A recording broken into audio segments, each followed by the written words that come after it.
While Europe is loudly debating whether to shoot down Russian fighter jets that enter NATO airspace, it seems the Poles have run out of patience and are refusing to follow the alliance's rules.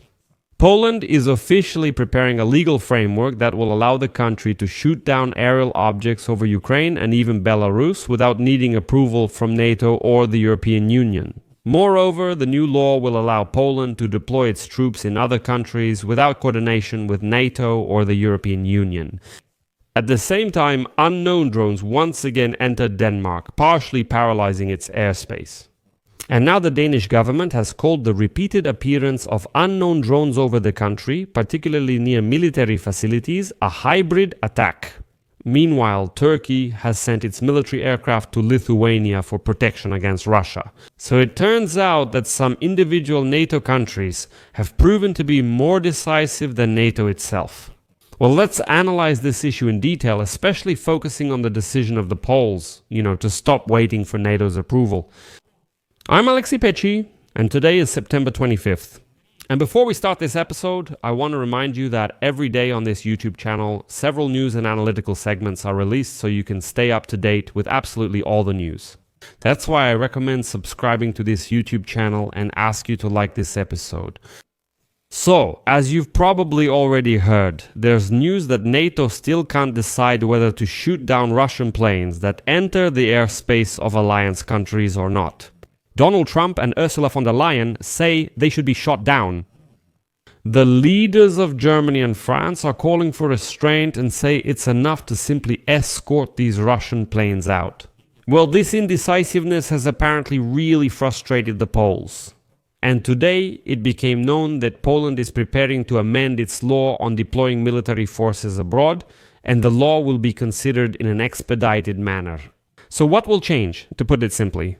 Warsaw is preparing to give its military the green light to shoot down Russian drones and missiles over Ukraine without waiting for NATO approval. Moreover, they are even considering the option of shooting down Russian drones and missiles over Belarus if enemy objects are clearly headed toward Poland. In this way, the Polish authorities want to regain the rapid response powers that were restricted by the 2022 law. And now it is expected that the draft law, which was submitted by the Polish Ministry of Defense back in June, by the way, will be considered in an expedited manner at least by the end of this month. I need to add some details so you understand what's happening, since I mentioned earlier that this law was restricted in 2022. So, initially, Polish law allowed the President of Poland to authorize the deployment of troops at the request of the government in cases such as armed conflict, maintaining order, fighting terrorism, or evacuating the population. In all these cases, Poland did not have to wait for permission or approval of such actions from NATO or the European Union. That is, if the Poles decided to send their troops somewhere, even to another country, they didn't have to ask NATO about it. But in 2022, just one day before Russia's full-scale invasion of Ukraine, the government of the Law and Justice Party urgently introduced amendments to the law requiring approval from NATO, the European Union, and the country where Polish troops would operate. At that time, the Polish authorities shifted all responsibility to NATO, the European Union, and others, removing it from themselves. After all, they already clearly understood that Russia was preparing to launch a full-scale attack on Ukraine. The commission investigating Russian influence later criticized this change, stating that it deprived Warsaw of the right to independently take action against drones and missiles flying from the territory of Ukraine or Belarus. And so, relying specifically on this law, the Polish authorities always pointed to NATO, saying that they would gladly shoot down missiles and drones, but were waiting for NATO's permission. The current ruling coalition plans to lift these restrictions using the principle of shoot first, ask questions later, which will give the Polish military more flexibility in responding to threats. So, if the law is passed, the Polish military will get full carte blanche to actively counter Russian threats. In other words, if Russia sends its drones or missiles toward Poland through Ukraine or Belarus, the Polish armed forces will shoot them down first, and not on their own territory, but on the territory of Ukraine and possibly Belarus. and only after that will they pass this information to NATO and request any consultations. Let me remind you, earlier in September, Poland shot down Russian drones that had entered its airspace. This was the first time a NATO member fired at Russian targets during the entire full-scale war. But this incident sparked endless discussions within NATO. Well, while NATO was still arguing, Russian fighter jets had already violated the airspace, which sparked a new debate about whether to shoot down Russian planes or not. While they were arguing, Russian drones started entering Denmark. And here's an important point. The day before, several drones again violated Denmark's airspace. Local police reported that drones were spotted over the airports of Esbjerg, Sønderborg, Aalborg, and most notably over Skridstrup Airport. Why did I emphasize the last one?